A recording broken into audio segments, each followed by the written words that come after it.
Holiday Roads here for James River News. It's New Year's Eve, and welcome to our first ever River City Traditions Tour.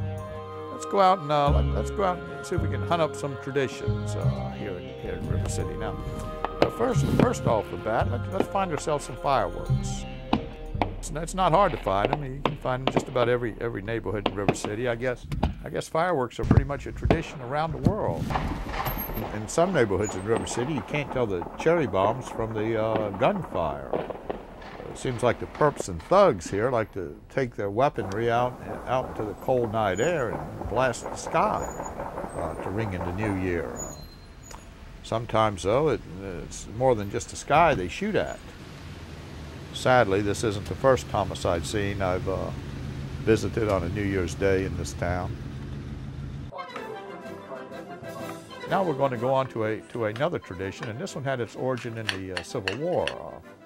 Now, when the Yankee General Sherman marched through Georgia, he burned every crop he could get his hands on, every crop that is, but the Black-Eyed Pea. Now, the Black-Eyed Pea, the Southerners raised them to feed their livestock, cows and such, and they didn't eat them themselves, but these were desperate times, and they were desperate people.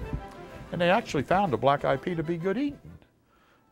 It was so vital to the survival of the people of the South that it prompted Miss Mary Alice Rhymes to write to her cousin, the famous rebel raider J.S. Mosby, in the winter of 1863, I believe. We now must eat liberally of the black-eyed pea and tomato stewed, but they proved to be a most beneficial and enriching food.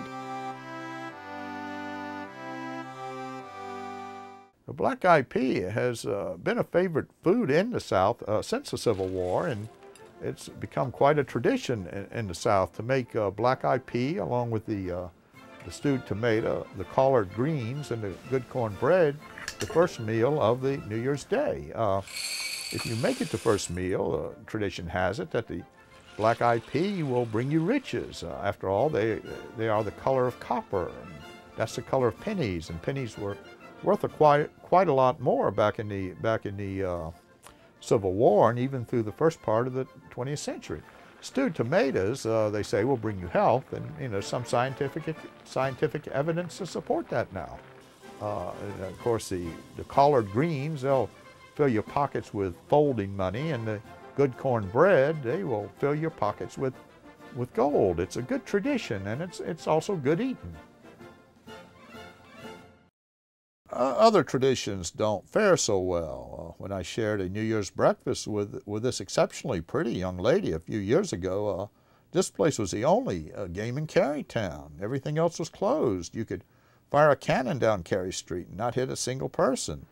That's not the case today. Everything's open. Commerce, not tradition. Commerce rules today. Of course, whenever a tradition dies out, often a new one comes along to take its place, and Courtney and her friends have been polar bearing on the mighty James River on January 1st for about 4 years now. Now, 4 years is hardly the stuff of traditions in River City, but if their numbers keep growing like they have for the past couple of years, in another 30, who knows? Well, it looks like New Year's Day has come and gone, and this is the end of the first annual James River News River City Traditions Tour.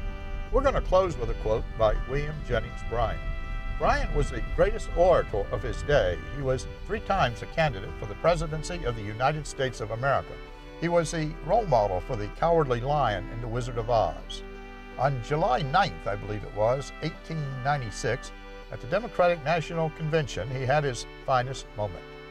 You shall not press down upon the brow of labor this crown of thorns.